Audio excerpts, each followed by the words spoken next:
যত সুখী থাকুক দুনিয়াতে, প্রত্যেকটা সুখের ভেতরে, সুখের পেছনে কিছু না কিছু দুঃখ, কিছু না কিছু কষ্ট, কিছু না কিছু যন্ত্রণা থাকে। একেবারে একচ্ছত্র সুখ, একচ্ছত্র আনন্দ আর উপভোগ বলতে যেটা বোঝায়, সেটা শুধুমাত্র আল্লাহ তাআলা দিবেন হলো জান্নাতে তার ইমানদার বান্দাদেরকে। আর দুনিয়াতে কাউকে আল্লাহ তাআলা পরিপূর্ণ সুখ বা শান্তি দিবেন। সুখ বা শান্তি এখানে আপেক্ষিকভাবে মানুষ ভোগ করবে, কেউ একটু কম, কেউ একটু বেশি। এই সুখ শান্তি দুনিয়াতে যেটুকু আল্লাহ তাআলা দিয়েছেন, এই সুখ, এই আনন্দ, এই সাফল্য, এটা আবার মানুষের জীবনে, দাম্পত্য জীবনে যতটা অর্জিত হয়, যতটা দাম্পত্য জীবনে মানুষ সুখ ভোগ করে, এরকম সুখ ভোগ করার, এরকম আনন্দ উপভোগ করার, দুনিয়াটাকে এনজয় করার অন্য কোনো ধাপ মানুষের জীবনে আর নাই।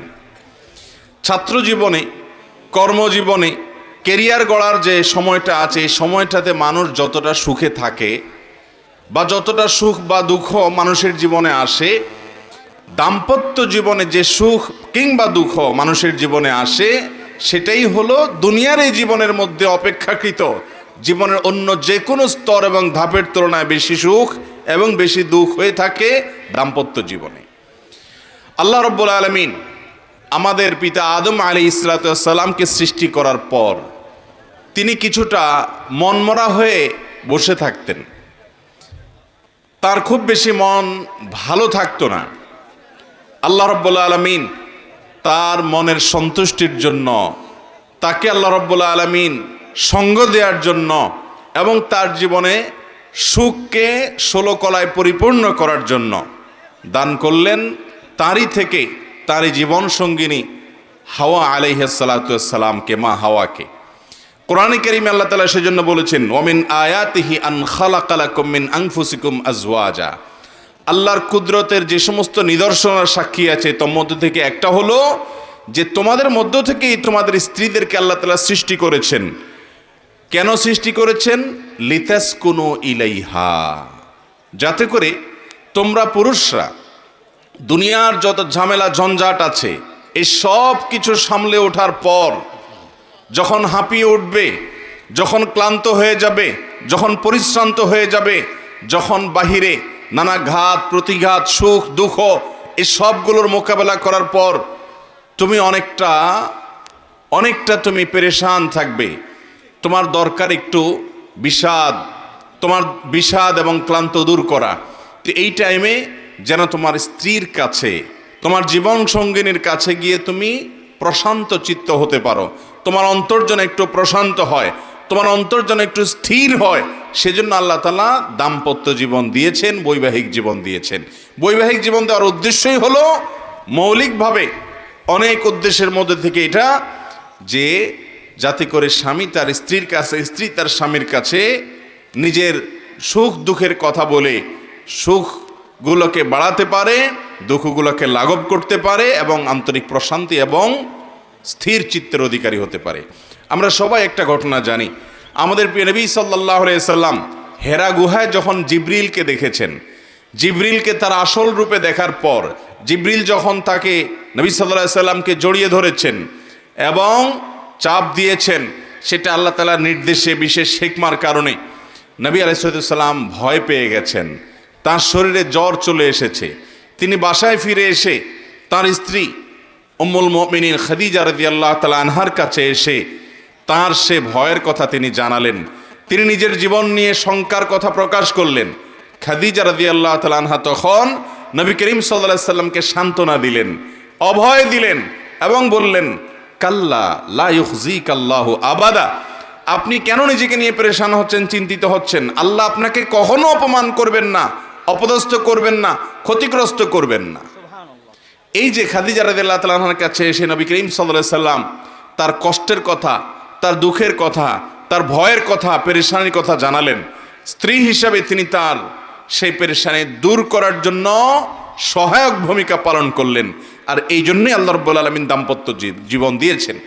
দুঃখজনক হলেও সত্য, আমাদের সমাজের বাস্তব যে রূপ এবং চিত্র আজকাল আছে তা হলো যে দাম্পত্য জীবনে যে সুখ যে শান্তি আমাদের আসার কথা, সে কাঙ্ক্ষিত সুখ বা শান্তি আজকাল দাম্পত্য জীবনে ততটা আসছে না।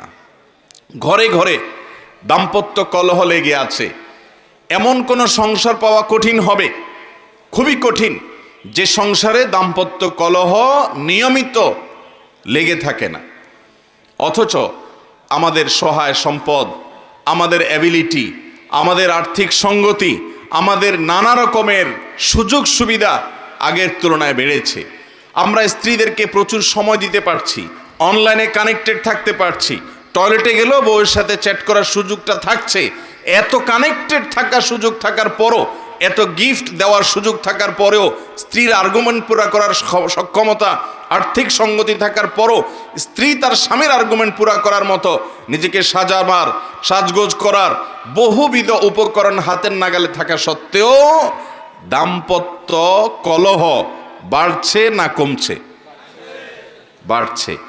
ঘরে ঘরে বিবাহ বিচ্ছেদের গুনগুনানি, বিবাহ বিচ্ছেদের নির্মম আওয়াজ শোনা যাচ্ছে কি যাচ্ছে না? পত্রপত্রিকাগুলোর রিপোর্ট আরো বহু আগে বলেছে, ঢাকা শহরের মতো জায়গায় প্রতিদিন, অনেক বছর আগের রিপোর্ট হলো, 39টি করে বিবাহ বিচ্ছেদের ঘটনা ঘটে। এর আগে আমি একাধিকবার বলেছিলাম, মৌলভীবাজারে এক মাহফিলে গিয়েছি, এক চেয়ারম্যান সাহেব এসে বললেন, হুজুর নতুন নির্বাচিত হয়েছি, মাত্র 10 দিন হলো দায়িত্ব বুঝে পেয়েছি, এই 10 দিনে আমার কাছে বিবাহ ভাঙার বিচার এসেছে 25টি, আর যেগুলো আমার কাছে আসে নাই সেগুলোর হিসাব তো আমি জানি না। তাহলে দাম্পত্য সম্পর্কগুলো কত ঠুনকো হয়ে যাচ্ছে, স্বামী স্ত্রীর মধ্যকার সম্পর্ক কত দুর্বল হয়ে যাচ্ছে, পরিবারগুলো কিভাবে ভেঙে খান খান হয়ে যাচ্ছে, পারিবারিক শান্তি কিভাবে দূর হয়ে যাচ্ছে, সেটা আজ আমাদের চিন্তা করার বিষয়। মোহতারাম হাজিরিন, আমি আগেই বলেছি, এই পৃথিবী নির্মল সুখের কোনো জায়গা না। এখানে যে যত বড় ক্ষমতার মালিক হোক, যে যত বড় সম্পদের মালিক হোক, তার সুখের মধ্যে কোনো দুঃখের লেশ থাকবে না, এটা কোনোদিনই সম্ভব নয়। এখানে মানুষ ভোগ করবে, ভোগের পেছনে কষ্ট থাকবে, গোলাপের পাশাপাশি কাঁটা এখানে থাকে। অতএব এই দুনিয়ার জীবনে নির্মল সুখ নাই। এরপরও আল্লাহ তাআলা সুখ বলতে কিছু যদি মানুষকে দেন, শুধু সুখ নয়, দুঃখ যেটা মানুষের জীবনকে শেষ করে দিতে পারে, সেটা যদি মানুষের জীবনে হয় দাম্পত্য জীবনে। দাম্পত্য জীবনের সময়টার উপর নির্ভর করে বলা যায় একটা মানুষ সুখী না দুঃখী। দাম্পত্য জীবনের আগে অথবা স্ত্রীর মৃত্যুর পরের যে জীবন আছে, এই জীবনটাকে খুব একটা মূল্যায়নে আনা হয় না যে এটাতে সে সুখী না দুঃখী। অতএব যারা বিবাহ করেছেন, যারা বিবাহ করবেন, উভয়ের জন্য কমন কিছু বার্তা আছে ভাই। কোরআন এবং হাদিসের আলোকে 10টি টিপস দিতে চাই, 10টি পরামর্শ দিতে চাই কোরআন এবং হাদিসের আলোকে, যে পরামর্শগুলো যদি আমাদের জীবনে বাস্তবায়ন করা যায়, দাম্পত্য জীবনে আল্লাহ তাআলা আমাদেরকে সুখ এবং শান্তি দিবেন ইনশাআল্লাহ। মোহতারাম হাজরিন, দাম্পত্য জীবনে যদি কেউ সুখী হয় তাহলে এই ব্যক্তি সুখী। একজন মানুষ ছাত্র জীবনে হয় খুব বেশি সুখী ছিলেন না, হয়তো তার কেরিয়ারটা খুব ভালো করে তথাকথিত সমাজ যেটাকে গড়ে তোলার কথা বলে সেরকম কেরিয়ার গড়ার সুযোগ তিনি পান নাই। চাকুরি জীবনে হয়তো তিনি খুব বেশি মোটা অঙ্কের স্যালারি পান না, ভালো কোনো পদ পান নাই, প্রমোশন হয় নাই, কিন্তু ঘরে তার যে স্ত্রী আছেন, এই স্ত্রী তাকে অনেক ভালোবাসেন, অনেক তার কেয়ার করেন, মন খুলে তাকে স্নেহ করেন, মমতা দেন, তার সুখ দুঃখে তার পাশে থাকেন। আবার একইভাবে একজন স্ত্রী, তার জীবনে হয়তো অনেক অপ্রাপ্তি আছে। কত মেয়ে আমাদের সমাজে আছে যে বাবা দ্বারায়, মা দ্বারায় অবহেলিত, ভাই বোন দ্বারায় অত্যাচারিত, নানা দিক থেকে সে কষ্টে আছে, কিন্তু তার স্বামীটা তাকে কেয়ার করে, মহব্বত করে, ভালোবাসে, স্নেহ করে, তার যত্ন নেয়। এই মহিলার সমস্ত দুঃখ দূর হয়ে যায়, ঠিক না বে ঠিক? তার বেঁচে থাকার একমাত্র অবলম্বন তার জীবন সঙ্গী। অতএব নবী করিম সাল্লাল্লাহু আলাইহি সাল্লাম যে বলেছেন, আদ-দুনিয়া কুল্লুহা মাতা ওয়া খায়রুল মাতা'আদ দুনিয়া আল মারআতুস সালিহা, উত্তম জীবন সঙ্গিনী দুনিয়াতে যত মানুষের আনন্দের মাধ্যম হতে পারে, সুখের উপকরণ হতে পারে, এর মধ্যে সবচেয়ে বড় সুখের উপকরণ, আনন্দের মাধ্যম হলো, তৃপ্তির জায়গা হলো একজন ভালো জীবন সঙ্গিনী। একই কথা মহিলাদের জন্য প্রযোজ্য, তার জীবনের সবচেয়ে বড় প্রাপ্তি হলো একজন ভালো জীবনসঙ্গী পাওয়া। ঠিক না বে ঠিক? দাম্পত্য জীবনে যদি কেউ দুঃখী থাকে তাহলে তার শিক্ষা জীবনে সে অনেক ভালো করেছে, সবগুলো ক্লাসে সে ফার্স্ট ক্লাস ফার্স্ট হয়েছে, অনেক ভালো রেজাল্ট করেছে, কর্মজীবনে মাশাআল্লাহ অনেক বড় অফিসার হয়েছে, অথবা অনেক বড় ব্যবসায়ী হয়েছেন, সফল উদ্যোক্তা হতে পেরেছেন, অনেক পয়সা কড়ি কামিয়েছেন, সমাজে অনেক সুনাম সুখ্যাতি আছে, কিন্তু বাসায় বিশ্বযুদ্ধ লেগেই থাকে। এই লোকটাকে সমাজ তো পরের কথা, আমরা কোনো মানুষ এমনকি সে নিজেও কখনো নিজেকে সুখী ভাবতে পারে? মোহতারাম হাজরিন, অতএব দুনিয়ার জীবনে যেটুকুন সুখ আছে সেটুকুন সুখ যদি ভোগ করতে চান তাহলে দাম্পত্য জীবনের সুখী হওয়ার পথে আপনাকে হাঁটতে হবে। আল্লাহ তাআলা আমাদের সবাইকে দাম্পত্য জীবনের সুখী হওয়ার তৌফিক দান করুন। বেশিরভাগ ওলামায়ে কেরাম, বেশিরভাগ হুজুররা দাম্পত্য জীবনে অনেক বেশি সুখী আলহামদুলিল্লাহ। এবং এই সুখের যে রহস্য আছে সে রহস্যটা আজকে ফাঁস করতে চাই কোরআন এবং হাদিস থেকে। নম্বর 1, প্রথম কাজ হলো জীবনসঙ্গী নির্বাচনে সঠিক সিদ্ধান্ত নিতে হবে। সুখী দাম্পত্য জীবনের জন্য সর্বপ্রধান শর্ত এটি। আপনার জীবনসঙ্গিনী কাকে বিবাহ করবেন এটা নির্বাচনে বিচক্ষণতার পরিচয় দিতে হবে। যুবকদেরকে বলছি, যৌবনের একটা ভ্রম আছে, যা দেখে সেটাতেই পাগল হয়ে যায় এবং মনে হয় যে একে পেলে আমি বোধহয় রাজ্যের সব সুখ আমার ঘরে তুলতে পারবো, আর একে যদি আমি হারিয়ে ফেলি, এর যদি কোথাও বিয়ে হয়ে যায় তাহলে আমার লাইফ পুরোই চুনা চুনা শেষ। এরকম একটা রোগ যুবকদের মধ্যে আছে না নাই? এটা ইবলিস সৃষ্টি করে। এটা কে সৃষ্টি করে? ইবলিস সৃষ্টি করে। এবং আমাদের সমাজে যে প্রবণতা আজকাল চলছে, আমি সব সময় বলি এবং এই কথা সমাজের আরো অনেকেই বলেন, যে আজকাল বিয়ে শাদী সাধারণত মানুষের সাথে মানুষের খুব কম হয়। বিয়ে হয় ময়দার বস্তার সাথে টাকার বস্তার। এক পক্ষ থাকে ময়দার বস্তা, আরেক পক্ষ থাকে টাকার বস্তা। অতএব ময়দার বস্তা খোঁজে, ময়দা না, টাকা না, বস্তা, মানে কত বেশি থাকে। ছেলে একেবারে দেখতে শুনতে কুশ্রী বিশ্রী, অনেক ফ্যাটি, সমস্যা, পড়ালেখা ভালো না, অনেক অসুবিধা, কিন্তু পয়সাটা আছে। মেয়ের বাবা রাজি, মেয়ের বাবা, সবাই না বেশিরভাগ। আর জাত বংশ কিছু থাকুক আর না থাকুক, আল্লাহর নাম রাসূলের হাদিসের কথা মুখ দিয়ে আসুক বা না আসুক, পড়ালেখা বা অন্য কোনো কিছু থাকুক আর না থাকুক, আটা আগা গোড়া একটা আটার বস্তা। সাজগোজ করে আটার বস্তা বানিয়ে ফেলেছে, সেটার জন্য ছেলেরা অস্থির এবং পাগল। ঠিক না বে ঠিক? মানুষ খোঁজা হয় কম, মেয়ের বাবাও মানুষ কম খোঁজে, ছেলের বাবাও মানুষ কম খোঁজে। ভাইরা আমার, আজকাল ঘরে ঘরে অশান্তির একটা অন্যতম প্রধান কারণ হলো এটি, জীবনসঙ্গী নির্বাচনে আমরা ভুল করি। নবী করিম সাল্লাল্লাহু আলাইহি সাল্লাম বলেছেন, ফাজফার বিজাতিদ দ্বীন। অনেক কিছু দেখেই মানুষ বিয়ে করে সমাজে, তুমি বিয়ে করবে দিনদারিতা দেখে। আল্লাহর শপথ করে বলছি, আল্লাহর শপথ করে বলছি, আল্লাহর শপথ করে বলছি, দাম্পত্য জীবনের সুখের মূল চাবিকাঠি এই জায়গাটা। যেই জীবনসঙ্গী, যে জীবনসঙ্গিনী তার খুঁটাটা এক জায়গায় গাড়া আছে, সে আল্লাহর কাছে নিজেকে সারেন্ডার করে ফেলেছে, আপনি তাকে ধরতে পারবেন, ধরার একটা জায়গা আছে। সে বেলাইনে যাবে, আল্লাহর নির্দেশ দেখাবেন, সে লাইনে আসতে বাধ্য হবে। সে উল্টাপাল্টা করবে, আল্লাহর নিষিদ্ধ আপনি কোরআন থেকে দেখাবেন, সে আসতে বাধ্য হবে, কারণ তার খুঁটা এক জায়গায় গাড়া আছে। আর যার খুঁটা কোথাও গাড়ায় নাই, সে প্রবৃত্তির গোলামি করে। আজকে আপনাকে ভালো লেগেছে, কালকে লাগবে না। অতএব আজকে আপনাকে কেয়ার করেছে, কালকে শত্রুতা করবে, এটাই বাস্তবতা। অতএব কোনো মেয়ের মধ্যে, কোনো ছেলের মধ্যে যদি আল্লাহর ভয় থাকে, তাকওয়া থাকে, ঈমান থাকে, নামাজ থাকে, দিনদারি থাকে, তার চাইতে বেটার কোনো জীবন সঙ্গী হতে পারে? ভাইরা আমার, আমরা বেশিরভাগ মানুষ এই জায়গাটা ভুল করে বসি। মানুষের রূপ, মানুষের লাবণ্য, মানুষের শারীরিক সৌন্দর্য, মানুষের আর্থিক সঙ্গতি, এগুলো যেই কোনো মুহূর্তে আসে এবং যায়। বিশেষ করে রূপ লাবণ্যের যে বিষয়টি আছে, এটি একসময় হারিয়ে যায়। ঠিক না বে ঠিক?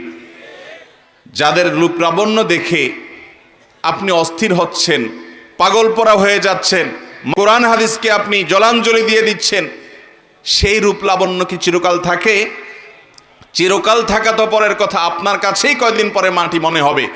কিন্তু মানুষের ব্যক্তিত্ব, তার পার্সোনালিটি, তার ব্যক্তিগত যে উন্নত চরিত্র মাধুর্য আছে, তার যে আমলের সৌন্দর্য আছে, তার যে ঈমান এবং তাকওয়া আছে, এই জিনিসটা যতদিন সে বেঁচে থাকবে আপনার জন্য উপভোগ্য হবে ইনশাআল্লাহ।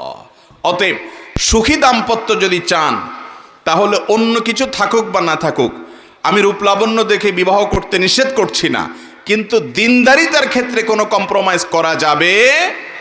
আজকাল একটা ফিতনা শুরু হচ্ছে, সেটা হলো ময়মুরব্বী, এলাকাবাসী, বন্ধুবান্ধব, আত্মীয় স্বজনরা আপনাকে বলবে, মেয়ে নামাজ পড়ে না, কোরআন পড়তে জানে না, তো কি হয়েছে, তুমি মানুষ করে নিবা। বলে কি বলে না? আবার একই কথা মেয়েকে বলে।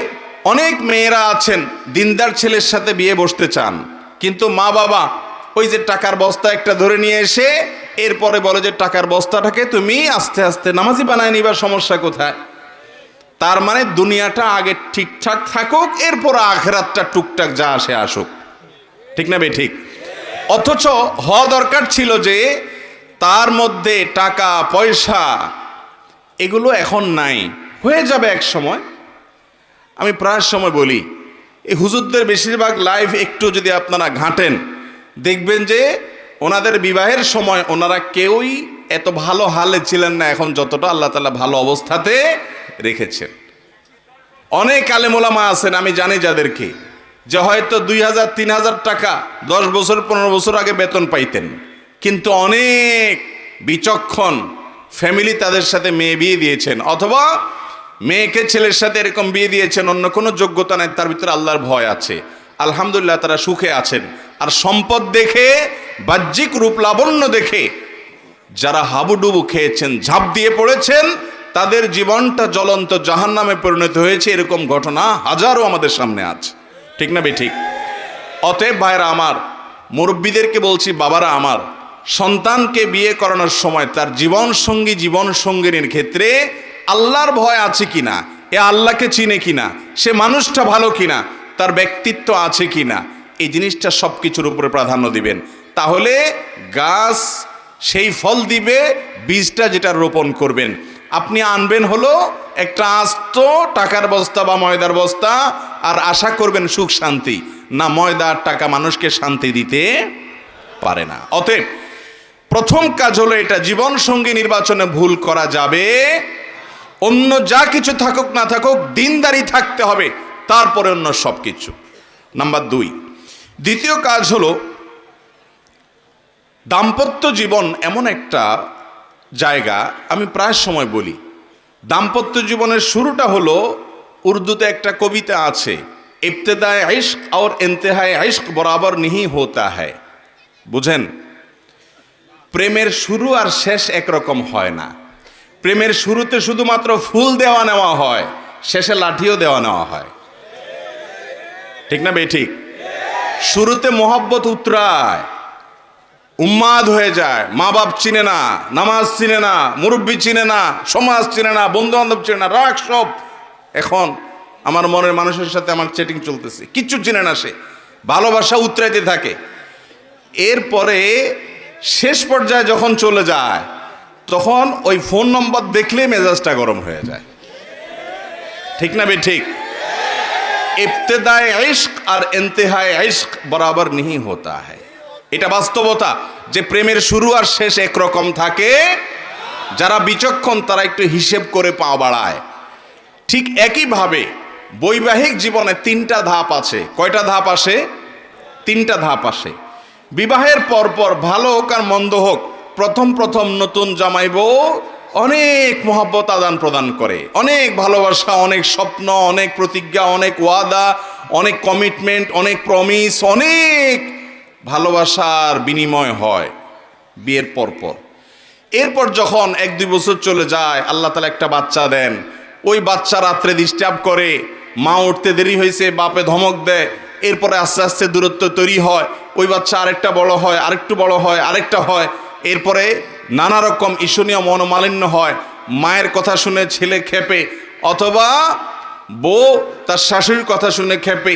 আস্তে আস্তে আস্তে আস্তে আস্তে টুনটান হতে হতে যখন সংসারটা একটু ভারী হয়, ছেলে মেয়ে হওয়া শুরু করে, 2-3 বছর হয়ে যায়, ও যে ঘোরটা কেটে যায়। সহজ কথা হলো, বিবাহের পরে প্রথম প্রথম যে ঘোরটা থাকে, ওই ঘোরটা কি কেটে যায়।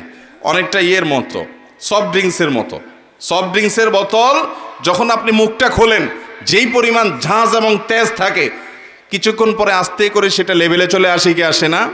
বিবাহের পর প্রথম যে মহব্বত থাকে, যে বোঝাপড়া থাকে, যে আকর্ষণ থাকে, এটা আস্তে আস্তে কমে। যখন কমে, এরপর আসল রূপটা দেখা যায়। ওই যে মহব্বত উতরাইছিল একটু আগে বা কিছুদিন আগে, সেই মহব্বতের আসল রূপটা ছেলেও দেখতে পায়, মেয়েও দেখতে পায়। শুরু হয় এবার তুমুল আকারে ঝগড়া, ফাসাদ, গন্ডগোল, এটা বাস্তবতা হয়। এরপর বৈবাহিক জীবনের একেবারে শেষের দিকে যখন চলে যায়, তখন আবার ওই প্রথম সময়টা কিন্তু ফিরে আসে। অর্থাৎ বুড়া বুড়ি টোনাটুনির সাথে সম্পর্কটা খুব ভালো থাকে। আপনি আমাদের এই সমাজে জোয়ান জামাই বউ যেরকম মারামারি লেগে থাকে, গন্ডগোল লেগে থাকে, মুরব্বী চাচাদেরকে বুড়া বুড়ি এরকম গন্ডগোল লাগালাগি করে এবং চুলাচুলি করে, এরকম খুব বেশি দেখেন? একেবারেই নাই। ওই মাঝামাঝি পর্যায়ে যা হয় না হয়, শেষের দিকে আবার মহব্বত অনেক হয়। নদীর এপারে কিছুটা শান্ত, ওই পারে কিছুটা শান্ত, মাঝখানে উত্তাল তরঙ্গ। ওই তরঙ্গ দেখে অনেকে ভুল করে এবং তরি ডুবিয়ে দেয়, আর ওই কুল পর্যন্ত যেতে পারে না। আর যে বিচক্ষণ, সে জানে যে এরকম চড়াই উতরাই হবে দাম্পত্য জীবনে, বোঝাপড়ার গরমিল হবে, গন্ডগোল ফাসাদ হবে, এগুলোর সব ওভারকাম করতে হবে। একটা সময় আমার শান্তি আসবে। বিশেষ করে মা বোনদের একটা সমস্যা হলো যে পরের ঘর করতে গিয়ে নানা রকম ঝামেলা তৈরি হয়। তখন তারা কি করে, না এসব আর করবো না, আমি চলে যাই। এভাবে যে বেশিরভাগ মেয়ে পরবর্তীতে আফসোস করতে হয়। আর এই কারণে দাম্পত্য জীবনের সুখের দ্বিতীয় মন্ত্র হলো সবর এবং শুকর। এই দুইটা অভ্যাসকে নিজের জীবনে আনতে হবে। যাদের মধ্যে সবর নেই, যাদের মধ্যে কৃতজ্ঞতা নেই, এরা কখনো দাম্পত্য জীবনে সুখী হতে পারে। দাম্পত্য জীবনের সুখের অন্যতম মূল মন্ত্র হলো সবর করা। কারণ দুই ফ্যামিলির দুইজন মানুষ একত্রে সংসার করবে, এক ছাদের নিচে থাকবে, জীবন কাটাবে, সব কিছু ব্যাটে বলে কিয়ামত পর্যন্ত কোনো দিনই হবে। আপনি আমি কে? নবী করিম সাল্লাল্লাহু আলাইহি সাল্লামের সাথে, তার স্ত্রীদের সাথে, উম্মুল মুমিনিনদের সাথে ছোটখাটো বিষয় নিয়ে মান অভিমান হয়েছে না হয় নাই? বহুত হয়েছে। এবং সে মান অভিমানটা আমাদের মতো না, তাদের মতো করে হয়েছে। কারণ স্বামী স্ত্রী একসাথে দাম্পত্য জীবনে যখন সময় কাটাবে, তাদের মধ্যে বোঝাপড়ার গরমিল হবে। এই সময়টাতে দরকার হয় সবর করা। মনে রাখবেন, ইবাদতের অনেক বড় একটা পার্ট হলো সবর এবং ধৈর্য। আল্লাহ কোরআনে বলেছেন, ইন্নামা ইউওয়াফাস সাবিরুন আজরাহুম বিগাইরি হিসাব। যাদের পুরস্কার আল্লাহ তাআলা কোনো হিসাব করে দিবেন না, তারা হলো যারা সবরকারী, ধৈর্যকারী তারা। অতএব দাম্পত্য জীবনে ধৈর্য থাকতে হবে। স্বামী অনেক উল্টাপাল্টা করবে, সবর করতে হবে। মনে করতে হবে এর চাইতে অমানুষও পৃথিবীতে আছে। আবার স্ত্রী অনেক উল্টাপাল্টা করবে, সেক্ষেত্রেও সবর করতে হবে। মনে করতে হবে যে এর চাইতে অমানুষ অনেক আছে, এবং নিজেকে সান্ত্বনা দিতে হবে। অনেক ক্ষেত্রে কৌশলী হইতে হবে। বিশেষ করে দাম্পত্য জীবনে কৌশল ছাড়া আপনি সুখী হতে পারবেন না। আশরাফ আলী থানভী রহমতুল্লাহ আলাইহি একটা ঘটনা বলেছেন সম্ভবত একবার, যে ওনার কাছে এক ব্যক্তি এসে বলল, হুজুর, আমার বাসায় যে মহিলা আছে, আমার স্ত্রী, এই ভদ্র মহিলা আমি বাহির থেকে গেলেই কোনো কারণ ছাড়া অযথাই আমার উপরে সে চড়াও হয় এবং খুব বাজে ব্যবহার করতে থাকে। আমি আপনার ওয়াজটা শুনে একটু সবর করার চেষ্টা করি, কিন্তু কত পারা যায়, পারি না। আপনি একটু আমাকে বুঝায় বলেন তো আমি কি করতে পারি। তখন উনি বললেন যে, আপনাকে একটা বুদ্ধি শিখাই। বাসায় ঢোকার আগে দরজার সামনে গিয়ে কয়েক সেকেন্ডের জন্য আপনি একটু মাথাটা নত করবেন, করে কল্পনার জগতে ডুব দিবেন। ডুব দিয়ে নিজেকে নিজে বলবেন যে আমি এখন দরজা খোলার সাথে সাথে কথার কথা একটা কুকুর আমার বাসায় আসছে, কুকুরটা আসবে, তো কুকুর মানুষ দেখলে ঘেউ ঘেউ করে, এটা করবে। এটা আপনি শুধু মাথায় মনে মনে চিন্তা করবেন। এরপরে খোলার পর মানুষকে কুকুর মনে করে ছোট করা না, মানে এটা জাস্ট একটা ট্রিটমেন্ট, যে আমি মানুষ না, মনে করলাম যে একটা মানুষের বাসায় একটা কুকুর আছে, তো কুকুরটা আমাকে ঘেউ ঘেউ করবে। এটা তোমার মনে করবা, মনে করার পর এরপরে দরজা নক করবা। বউ খোলার পর যদি তোমার সাথে ঘেউ ঘেউ করে, তুমি সাথে সাথে ওই যে তোমার ধ্যান, ওই ধ্যান কল্পনার জগতে ডুব দিবা। ডুব দিয়া তোমার স্মৃতিতে আনবা যে একটা কুকুর, আমি রাস্তা দিয়ে যাচ্ছি বা কোথাও গেছি, এখন ঘেউ ঘেউ করতেছে, তো কুকুর ঘেউ ঘেউ করলে আমার সমস্যাটা কি, এটা তুমি মনে করবা। তো স্বামী বাসায় গেছে, যা দরজা খুলছে, দরজা নক করার আগে ওইরকম কল্পনা করছে, স্ত্রী দরজা খুলছে, যথারীতি জামা কাপড় খোলার পর শুরু হয়ে গেছে বিশ্বযুদ্ধ, ঠুস ঠুস শুরু হয়ে গেছে। যখন এগুলো শুরু হয়ে গেছে, ভদ্রলোক সাথে সাথে চোখ বন্ধ করে ওই ধ্যান করা শুরু করে দিচ্ছে যে হুজুর বলে দিছে যে আমার তো এরকম একটা পরিস্থিতি আমি কল্পনা করতে হবে। করলো, তো করার পরে লোকটা হেসে দিচ্ছে। বউ চিন্তা করলে ব্যাপার কি, প্রতিদিন হামলা পাল্টা হামলা হয়, গোলা বারুদ এখান থেকে গেলে ওখান থেকেও কিছু আসে, আজকে দেখি এবারটা মিটমিট করে হাসে, কাহিনী কি? স্ত্রীর তো মেজাজ আরো গরম হয়ে গেছে, সে যত গরম হয় এ দেখে আরো বেশি হাসে। তখন বলল, ধরছে একটু ঠান্ডা হয়ে, স্ত্রী দেখছে না রাগারাগি করে তো হচ্ছে না, বলো কাহিনী কি বলো। স্বামী তো বলে না বলে না বলে না, একটা পর্যায়ে বলে দিছে যে আসলে হুজুর আমাকে এটা শিখাই দিছে, এরপর থেকে আমার কাছে তোমার সব রাগ ঝাগ বকা ঝকা এগুলো সব আমার কাছে একেবারে পান্তাবাদের পানি মনে হয়, আমার বরং আরো হাসি আসে। এরপর দিন থেকে আর ওই ভদ্রলোক বাড়িতে ঢুকলে বউ বেচারা ঝগড়া করতে গেলেও আবার গলা থেকে ফেরত চলে যায়, কারণ ঝগড়া করলেই তো কল্পনা এসে অন্য কিছু হবে। এ কথা শুধু মহিলাদের জন্য বলছি, মা বোনদের রাগ করার কোনো কারণ নাই। একই কথা পুরুষদের বেলায়ও হতে পারে, অনেক পুরুষ আছে এরকম ছেঁচড়ার মতো গেউ গেউ গেউ গেউ করে, করে কি করে না। তো তাদের বেলায় যদি মহিলারা এই একই পদ্ধতি অ্যাপ্লাই করেন, ইনশাআল্লাহ অন্তত ওই গেউ গেউটা থামানোর জন্য ওষুধের কাজ দিবে। তো খোলাসা কথা হলো, সবর থাকতে হবে। রাগ হলে পাল্টা রাগ দাম্পত্য জীবনে কখনো সুখ আসার কারণ হয় না। দাম্পত্য জীবনে স্বামী হোক আর স্ত্রী হোক, ধৈর্য ধারণ করতে না পারলে কখনো শান্তি পাওয়া যায়, ধৈর্য ধারণ করতে হয়। নবী করিম সাল্লাল্লাহু আলাইহি সাল্লাম জীবনে অনেক ঘটনা ঘটেছে, এর আগে আমি একাধিকবার বিভিন্ন জায়গায় বলেছি। আয়েশা রাদিয়াল্লাহু তাআলা আনহা ঘরে ছিলেন, তিনি, তার নিয়ম ছিল যে স্ত্রীর ঘরে থাকতেন, রান্নাবাড়া তিনি করতেন। অন্য স্ত্রী এক বাটি খাবার দিয়ে একটা কাজের মেয়েকে পাঠাইছেন, খাদ্দামাকে কৃতদাসীকে পাঠিয়েছেন এক বাটি খাবার দিয়ে, তরকারি দিয়ে ধরেন। তো ভালো বুড়া রান্না করেছেন, রসুলের জন্য পাঠাইছেন।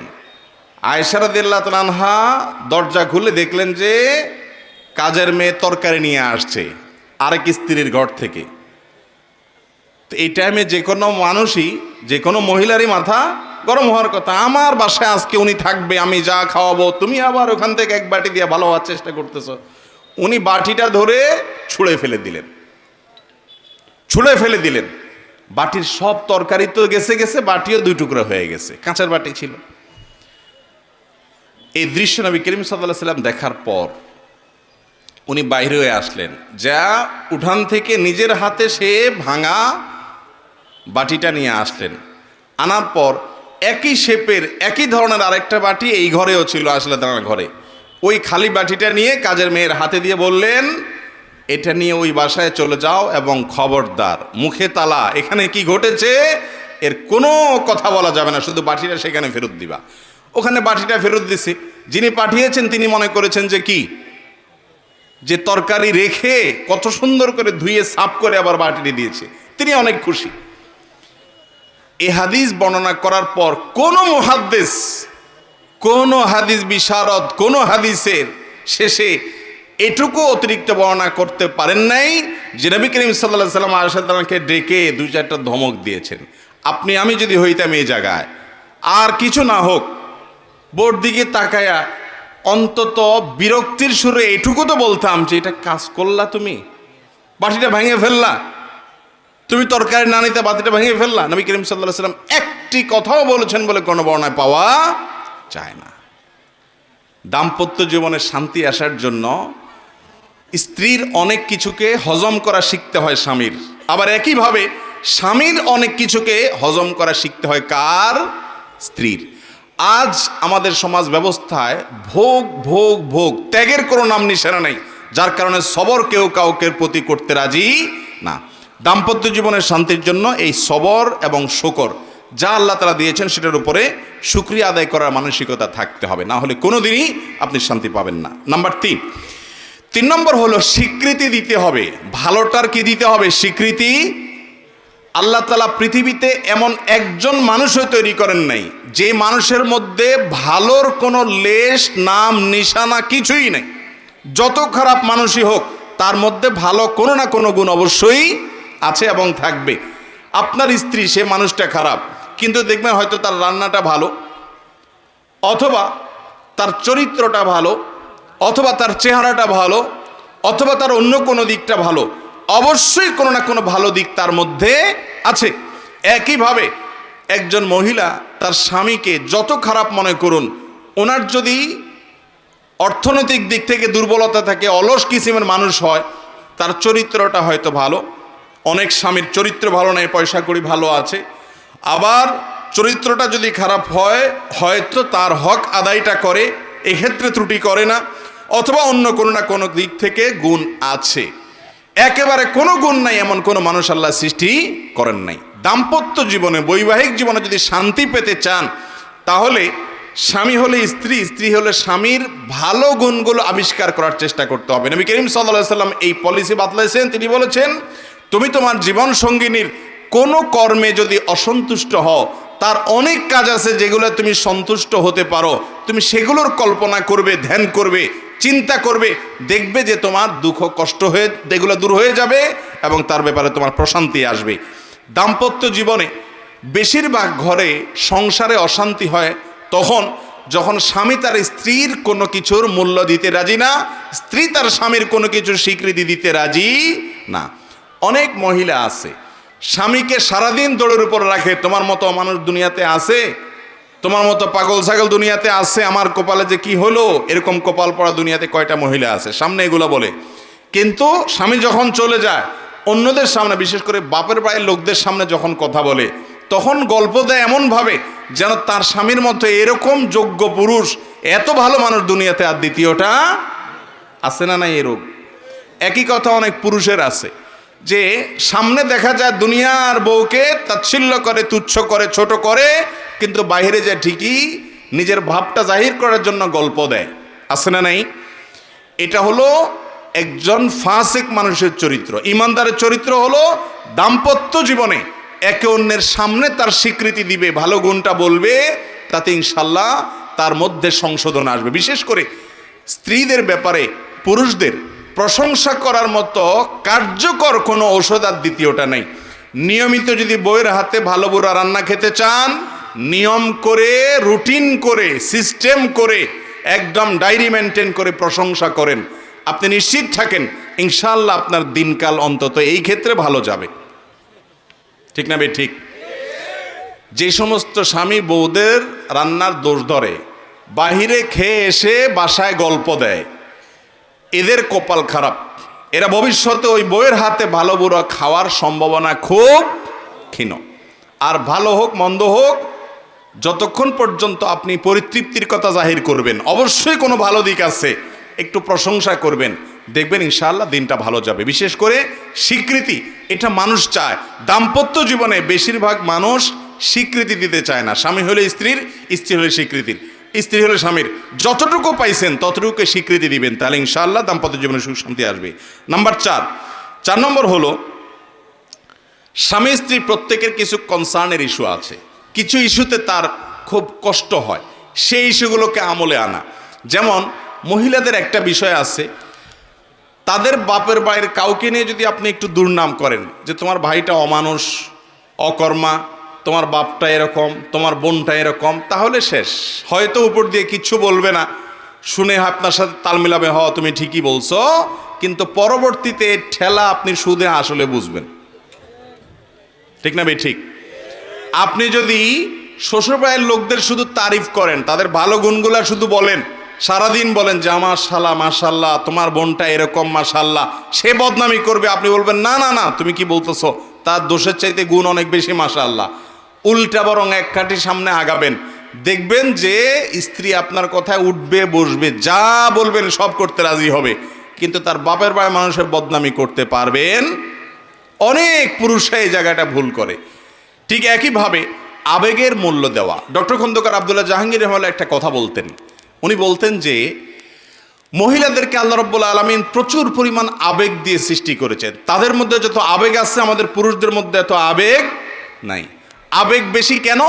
কারণ সারাদিন কাজ করেছে, অনেক রাত হয়েছে ঘুমাইতে ঘুমাইতে, এরপরও রাতে একটু চোখটা শুধু লেগে আসছে আর বাচ্চাটা পেশাব করে দিস, সব ভেসে গেছে, অথবা চিৎকার করে কেঁদে উঠছে।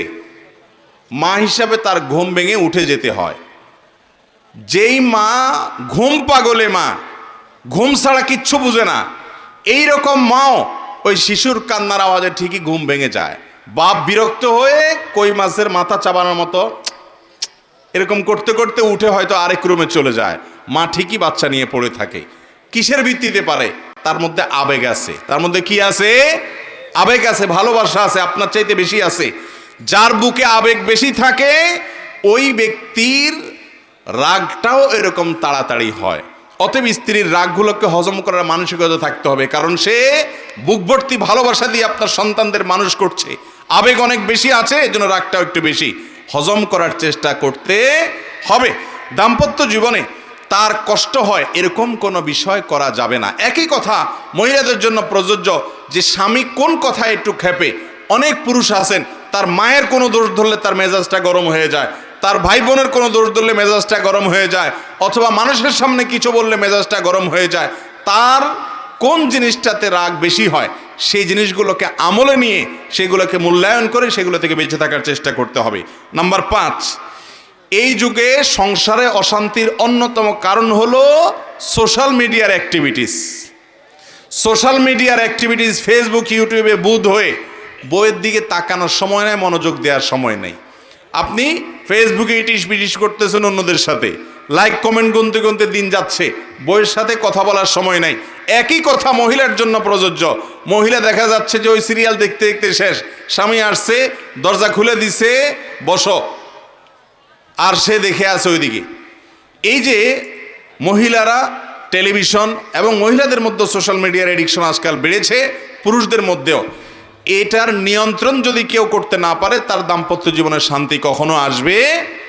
নেক্সট সুরাতে ধোঁকা হয়, সেটা হলো অনেকে দাওয়াতের কাজ করে, ইসলাম প্রচারের কাজ করে, সারাদিন 2 হাতে উনি ইসলাম প্রচার করতেছে, বইয়ের দিকে একটু তাকাচ্ছে না, একটু কথা বলছে না, তার সুবিধা অসুবিধাগুলো জানছে না। এগুলো আজকাল সংসারগুলোতে অশান্তি হওয়ার অন্যতম বড় কারণ হলো এই সোশ্যাল মিডিয়ার এডিকশন। এটাকে নিয়ন্ত্রণ করতে না জানলে সাংসারিক জীবনে কখনো শান্তি আসবে। অতএব ভাইরা আমার, বাসা বাড়িতে কোনো গ্যাঞ্জাম নিয়ে ঢুকবেন না। অফিস আদালতের যত ঝামেলা আছে দরজার বাইরে ফেলে রেখে বাসায় ঢুকবেন। আর মহিলারাও বাসার কোনো গ্যাঞ্জাম স্বামী বাহির থেকে আসলে পেশ করবেন না, নিজেকে ফ্রেশ হিসাবে পেশ করবেন। ইনশাল্লাহ দাম্পত্য জীবনে শান্তি আসবে। এরপরে 6 নম্বর হলো অন্যের মুখে দাম্পত্য জীবনের সুখে থাকার মিথ্যা গল্প শুনবেন না, বিশ্বাস করবেন না। বেশিরভাগ ফ্যামিলিতে দেখা যায় যাদের সাংসারিক জীবনে অশান্তি আছে, মহিলাকে অন্য মহিলা ফুসলায়, বলে যে আপা তোমার স্বামী এরকম, আমার স্বামী তো এরকম এরকম, গল্প দেয়। এমনভাবে গল্প দেয় মনে হচ্ছে উনি সুখের সাগরে ভাসতেছে।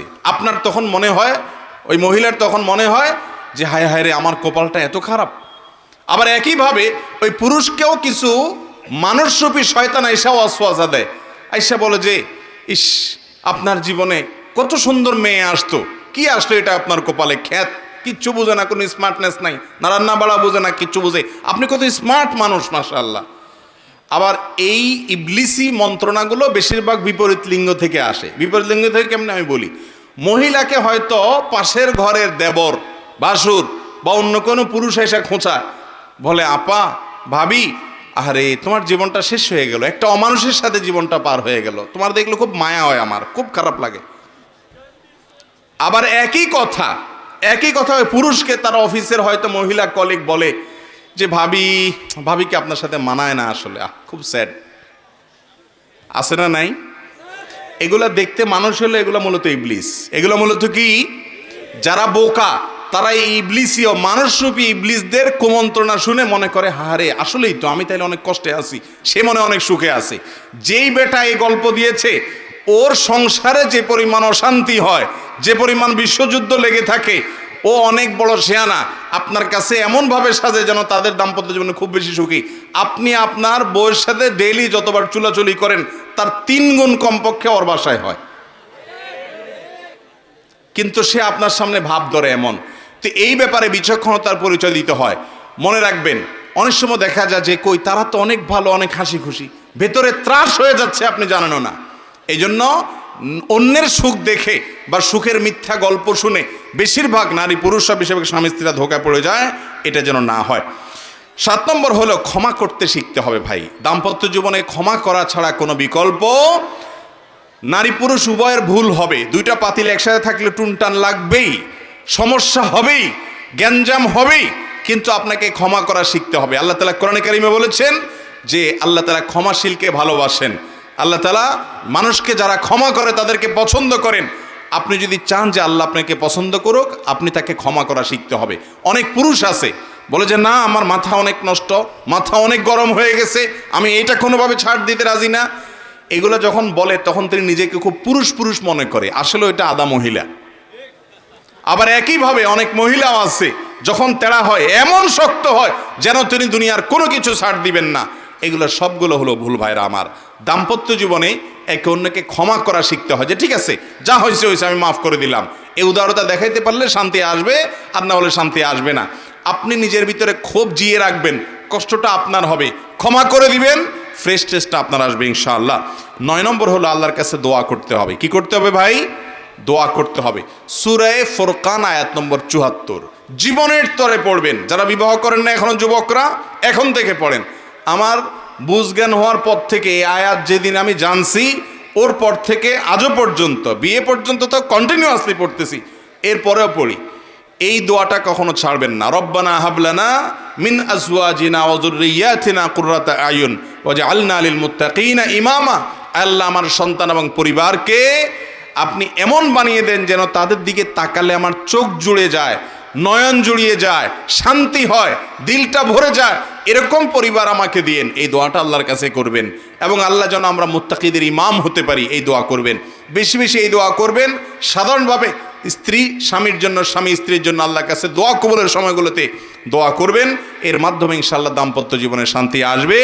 সর্বশেষ এবং 10 নম্বর পয়েন্ট হলো, বাসা বাড়িগুলোতে আজকাল আমার ব্যক্তিগত অবজারভেশন হলো, গত 1-2 বছর পর্যন্ত আমি দেখেছি ঘরে ঘরে দুষ্ট জিন এবং জাদুগ্রস্ত মানুষের সিরিয়াল পড়ে গেছে। ঘরে ঘরে, বিশেষ করে দাম্পত্য জীবনে অশান্তি লাগানোর জন্য জাদুটা খুব কুইকলি কাজ করে। জাদু সম্পর্কে কোরআনে কারিমে আল্লাহ তাআলা যে কয়টা আয়াত নাজিল করেছেন, হারুত মারুতের, বাবিলের যে ঘটনা আল্লাহ উল্লেখ করেছেন, সেগুলোর মধ্যে মূল বিষয় যে কয়েকটা, তার প্রধান হলো, অন্যতম হলো যে দাম্পত্য জীবনে অশান্তির জন্য জাদুকে ব্যবহার করা হয়। আমাদের দেশে ঢাকা শহরে দেখবেন পিলারে পিলারে তান্ত্রিক অমুক, কামরূপ কামাখ্যা থেকে প্রশিক্ষণপ্রাপ্ত, দেখেন নাই? ফেসবুকে পোস্টগুলোতে দেখবেন কমেন্ট, আমি এরকম কমেন্ট দেখলে আগে ব্লক করি ওইটাকে, বিসমিল্লাহ পড়ি। এগুলো সবগুলো হলো এই সমাজের অনেক বড় মাপের ক্রিমিনাল। আমি সবসময় বলি, আমাদের দেশের আইনশৃঙ্খলা রক্ষাকারী বাহিনী যারা আছেন, তাদের উচিত এই সমস্ত তান্ত্রিক লোকগুলোর ব্যাপারে অবজারভেশন করে, স্টাডি করে এদেরকে আইনের আওতায় আনা। ঘরে ঘরে অশান্তি সৃষ্টি করছে, জাদু এবং ব্ল্যাক ম্যাজিক করে করে সংসারে সংসারে খান খান করে দিচ্ছে, অশান্তি করে দিচ্ছে। গত সপ্তাহে এক দম্পতি আমার অফিসে এসেছেন। ওনারা বললেন যে ভাই, আমরা একে অন্যকে এত ভালোবাসতাম, যেটা কল্পনাতীত ছিল, কেউ কাউকে ছাড়া আমরা বাঁচতাম না, এমন একটা অবস্থা ছিল। আর এখন মহিলাও বলতেছে যে ওনাকে দেখলে আমার মনে হয় যে গায়ে আগুন জ্বালাই দিছে কেউ, আর স্বামীও বলতেছে একই অবস্থা আমার হয়। এই ধরনের ঘটনা একটি নয়, আমার কাছে অহরহ আসছে যে দিনরাত পরিবর্তন হয়ে গেছে। বিশেষ করে অনেক হিংসুক শাশুড়ি আছেন, ননদ আছেন, দেবর আছেন, জাওর আছেন এবং প্রতিবেশী আছেন, এমনকি অনেক সময় আপন ভাই বেরাদারও আছে। তারা এই সমস্ত তান্ত্রিক কবিরাজের কাছে গিয়ে ব্ল্যাক ম্যাজিক করায়। এর কারণেও দাম্পত্য জীবনে অশান্তি হয়। এর হাত থেকে বাঁচার জন্য নিয়মিত সকাল সন্ধ্যার দোয়াগুলো পড়বেন। সূরা বাকারা নিয়মিত তেলাওয়াত বাসায় চালু করে রাখবেন, এবং শোয়ার সময় 3 কুল পড়ে হাতে ফু দিয়ে গা মুছে তারপরে শোবেন। এগুলো সবগুলো হাদিসে শেখানো আমল। এবং বিশেষভাবে স্পেশালি আপনি সকাল সন্ধ্যার দোয়াগুলো পড়বেন। বাসা বাড়িতে কয়েকটা কাজ করবেন। বাসায় যতবার ঢুকবেন বিসমিল্লাহ পড়ে ঢুকবেন, বের হবেন বিসমিল্লাহ পড়ে বের হবেন, টয়লেটে যাবেন বিসমিল্লাহ ভুলে যাবেন না। টয়লেট হলো দুষ্ট জিনের, শয়তানের আখড়া। অতএব টয়লেটের দরজা কখনো, বাসার ভিতরে টয়লেট অ্যাটাচ থাকলে খোলা রাখবেন না, দরজা বন্ধ করে রাখবেন, কোনো ছবি টাঙিয়ে রাখবেন না। এগুলো সবগুলো শয়তানের অন্যতম আখড়া হয়ে থাকে। এই সবগুলো থেকে যদি পরিচ্ছন্ন রাখতে পারেন, ইনশাআল্লাহ দুষ্ট জিন এবং শয়তান এবং ব্ল্যাক ম্যাজিক থেকে আল্লাহ তাআলা হেফাজতে রাখবেন। এই 10টা পয়েন্ট যদি মাথায় রেখে আমলে আনতে পারেন, ইনশাআল্লাহ আল্লাহর উপরে ভরসা রেখে বলতে পারি দাম্পত্য জীবনটা আপনি উপভোগ করবেন। আপনার ঘরটা জীবন্ত জান্নাত হবে এবং জান্নাতি সুখ আপনি আপনার দাম্পত্য জীবনে পাবেন ইনশাআল্লাহ। আবারও এক নজরে বলে দিচ্ছি, প্রথম কাজ হলো জীবন সঙ্গী নির্বাচনে দিনদারিতা দেখেই নির্বাচন করতে হবে, অন্য কোনো কিছুকে প্রাধান্য দেওয়া যাবে না। নাম্বার 2, সবর এবং ধৈর্য ধারণ করা শিখতে হবে, শুকর করা শিখতে হবে। সবর ছাড়া কখনো দাম্পত্য জীবনের শান্তি আসবে না। হজম করা শিখতে হবে, ফুটফাট রাগ করা যাবে না, নিয়ন্ত্রণ করা শিখতে হবে নিজেকে। নাম্বার 3, নিজের জীবন সঙ্গীর ভালো কাজগুলোর প্রশংসা করা শিখতে হবে। যত বেশি স্বীকৃতি দিবেন, যত বেশি প্রশংসা করবেন, আপনার দুর্বলতা থাকলেও আপনার জীবন সঙ্গী মাফ করবে। উদারতা দেখে তার ভালো লাগবে, স্বীকৃতি দেওয়া শিখতে হবে। নাম্বার 4, স্বামী স্ত্রী একে অন্যের দুর্বলতার জায়গাগুলো, বিশেষ করে যে বিষয়গুলোতে তিনি সিরিয়াস হয়ে যান, কষ্ট পান, সেগুলোকে আমলে নিতে হবে, কনসার্নের জায়গাগুলোকে আমলে নিতে হবে এবং তার আঘাত হয় এমন কোনো কাজ কথা করা যাবে না। নাম্বার 5, সোশ্যাল মিডিয়া এবং ফেসবুক ইত্যাদি ব্যবহার করেন, কিন্তু এটা নিয়ন্ত্রণ করতে হবে। বোর সামনে বসে ঘন্টাকে ঘন্টা আপনি এগুলো টিপতেছেন, বেচারি সেজে গুজে বসে আছে, অথবা আপনার স্বামী বাহির থেকে অনেক আশা ভরসা করে এসেছে, আপনার সাথে খুনসুটি করবে, সময় কাটাবে, কথা বলবে, আপনি বসে আছেন ফেসবুকে, আপনি বসে আছেন ইউটিউব নিয়ে ব্যস্ত। এগুলো আমাদের সাংসারিক জীবনে অশান্তির অন্যতম প্রধান কারণ। যারা এগুলোর ম্যানেজমেন্ট জানে না, নিয়ন্ত্রণ করতে জানে না, তাদের দাম্পত্য জীবনে শান্তি আসে না।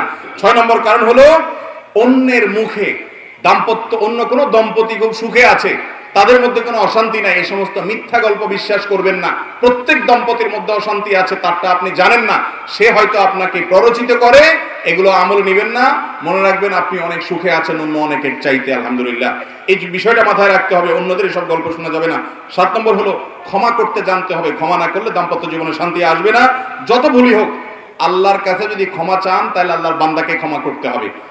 এক মালিক তার কাজের লোককে, একবার ভুল হয়েছে, দ্বিতীয়বার ভুল হয়েছে, এরপরে বারবার সে মাপ চায়, মালিক মাফ করে দেয়। এরপরে অধীনস্থ বলেছে, মালিক বলেছে যে তোমাকে কয়বার আমি মাফ করব? তখন অধীনস্থ বললেন যে হুজুর, আপনি আমাকে ততবার মাফ করলেই চলবে, কিয়ামতের ময়দানে আল্লাহর কাছে যতবার আপনি মাপ চাওয়ার আশা, মাপ পাওয়ার আশা করেন। ঠিক একইভাবে আমরা কেউ ফেরেশতা না ভাই, অসংখ্য ভুলভ্রান্তি আছে। আমার স্ত্রী ভুল করেছে, আমার স্বামী ভুল করেছে, আমি তাকে ক্ষমা করা শিখতে হবে। ক্ষমা না করতে পারলে শান্তি পাবেন না। নাম্বার 8 নম্বরটা মিস হয়েছে আগে। 8 নম্বর হলো চাহিদা নিয়ন্ত্রণ করতে হবে, চাহিদাকে কন্ট্রোল করতে হবে। চাহিদা যদি কন্ট্রোল করতে না পারেন, শান্তি কখনো আসবে না। দুনিয়াতে নির্মল সুখ কেউ পায় না। অনেক মহিলারা এসে বলে হুজুর আমার স্বামীটা অমানুষ, আমার শ্বশুরটা অমানুষ। আমি বলি ভাই, আল্লাহ তাআলা এই পৃথিবীতে আপনাকে যে কষ্টে রেখেছেন, এই কষ্টের একটা এন্ডিং আছে, এর একটা শেষ আছে। মৃত্যু হয়ে গেলে শেষ হয়ে যাবে, অনন্ত অসীমকালের শান্তি। আল্লাহ যদি আপনাকে খারাপ শাশুড়ি দিয়ে, খারাপ শ্বশুর দিয়ে, খারাপ স্বামী দিয়ে, খারাপ স্ত্রী দিয়ে পরীক্ষা নেয়, আপনি যেটা হজম করতে পারেন আর এর বিনিময়ে যদি অনন্ত অসীমকালের জান্নাত পেয়ে যান, তাহলে এটা কি লস প্রজেক্ট না লাভের প্রজেক্ট? অতএব চাহিদাকে কন্ট্রোল করতে হবে। বেশিরভাগ স্বামী স্ত্রী এই চাহিদা লাগামহীন হওয়ার কারণে এরকম অশান্তি হয়। আপনি আপনার স্ত্রীর কাছ থেকে যে চাহিদা, সেই চাহিদাকে আপনি কমান, স্বামীর কাছে যে চাহিদা সেটা আপনি কমান, শান্তি আসবে ইনশাআল্লাহ। 9 নম্বর হলো আল্লাহর কাছে দোয়া করবেন দাম্পত্য জীবনের সুখ শান্তির জন্য। আর 10 নম্বর হলো শয়তান এবং ব্ল্যাক ম্যাজিক, দুষ্ট জিনের যে প্রভাব বাসা বাড়িতে হয়, এগুলো থেকে নিয়ন্ত্রণ করার আমলগুলো করবেন। এই কাজগুলো করলে ইনশাআল্লাহ আল্লাহ তাআলা আমাদের দাম্পত্য জীবনের সুখ শান্তি দিবেন। আল্লাহ তাআলা আমাদের সবাইকে দাম্পত্য জীবনের সুখী হওয়ার, মানুষ হওয়ার এবং আনন্দময় জীবন উপভোগ করার তৌফিক আল্লাহ তাআলা আমাদের সবাইকে দান করুন। যে ব্যক্তি দাম্পত্য জীবনে যত বেশি সুখী, সে ব্যক্তি আল্লাহর কাছে তত বড় মুত্তাকি ইনশাআল্লাহ, যদি তার অন্যান্য বিষয়গুলো সব ঠিক থাকে। অতএব আল্লাহ তাআলার কাছে আমরা সবাই সুখী দাম্পত্য জীবন চাই কি চাই না? অতএব এই আমলগুলো আমরা করার চেষ্টা করব। আল্লাহ আমাকে, আপনাকে, আমাদের সবাইকে আমল করার তৌফিক দান করুন। জাযাকুমুল্লাহ ওয়া আখিরু দাওয়ানা আলহামদুলিল্লাহি রাব্বিল আলামিন।